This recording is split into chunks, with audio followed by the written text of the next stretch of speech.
Hello বন্ধুরা, আমার আরেকটি নতুন ভিডিওতে তোমাদের স্বাগত। তো বন্ধুরা, আজকে আমি বানাবো ডালের কোফতা কারি।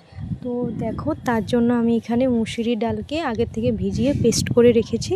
তারপরে এক এক করে লবণ দেব, হলুদে গুঁড়ো, পেঁয়াজ কুচি, কাসুরি মেথি দিয়ে ভালো করে মেখে তেলে ভেজে নেব কাটলেটের সাইজে, একদম গোল্ডেন ব্রাউন করে ভালো করে তোমরা ভেজে নেবে এটাকে। দেখো, তারপর এখানে আদা রসুন জিরে পেস্ট করে নিয়েছি, টমেটো কুচি নিয়েছি, পেঁয়াজ দুটো কুচি করে নিয়েছি, লঙ্কা নিয়েছি আর দুটো তেজপাতা দেব। তারপরে অন্য সাইডে তেল গরম বসিয়ে দেব।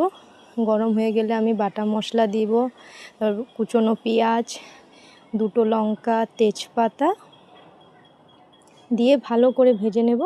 তারপরে টমেটো অল্প দিয়ে দেব, দিয়ে ভালো করে ফ্রাই করব। তারপর এখানে লবণ দিয়েও ভাজবো ভালো করে। তারপরে হলুদে গুঁড়ো দিলাম। তারপরে এখন মিট মশলা দিবে এখানে। তারপরে গরম মশলা দিলাম, দিয়ে ভালো করে একটু গরম জল দিয়ে ভালো করে ফ্রাই করে নেব মশলাকে। ঢাকা দিয়ে এখানে আমি ভাজবো ভালো করে।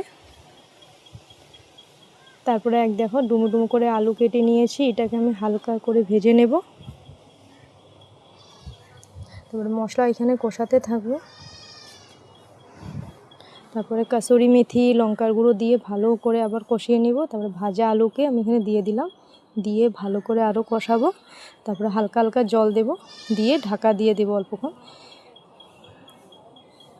দেখো, জল ফুটে আসলে কাটলেটগুলো দিয়ে ঘন করে গরম মশলা দিয়ে নামিয়ে ফেলবে।